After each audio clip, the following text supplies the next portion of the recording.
आपल्यासाठी एका पुरुषाचे डोळे भरून येताना पाहणं एका स्त्रीच्या प्रेमाचं सगळ्यात मोठं गिफ्ट आहे.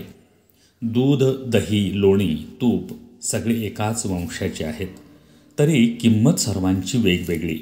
कारण श्रेष्ठत्व जन्मानं नाही, तर कर्म, कला आणि गुणानं प्राप्त होतं.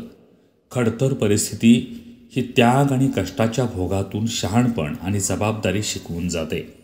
जगण्यातला प्रामाणिकपणा आणि वागण्यातली पारदर्शकता टिकवता आली की आयुष्याच्या संभाषणात स्पष्टीकरणाची गरज सहसा भासत नाही. प्रत्येकाने आपल्याला समजणे गरजेचे नसते, कारण तराजू फक्त वजन सांगू शकतो, क्वालिटी नाही. बुद्धीने व्यवहाराची गणितं सोडवता येतात, पण भावनांचं गणित सोडवायला मात्र एक संवेदनशील मनच असावं लागतं.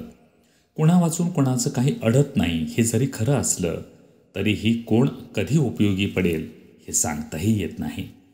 आयुष्यातील आनंदी क्षणांसाठी पैशाने कमवलेल्या वस्तूंपेक्षा स्वभावाने कमवलेली माणसं जास्त सुख देत असतात.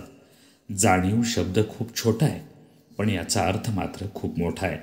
कारण जाणीव ठेवणं प्रत्येकालाच जमतं असतं नाही, आणि जो जाणीव ठेवतो तो माणुसकीला जपत असतो.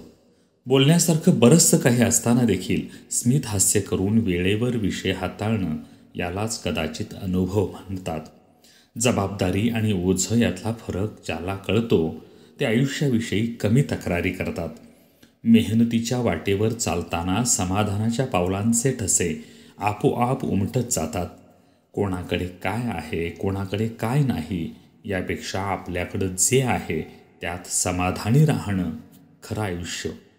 बऱ्याचदा पाहिजे तसं जगता येत नाही, कारण आयुष्यातले बरेच छंद जबाबदारीकडे गहाण ठेवावे लागतात.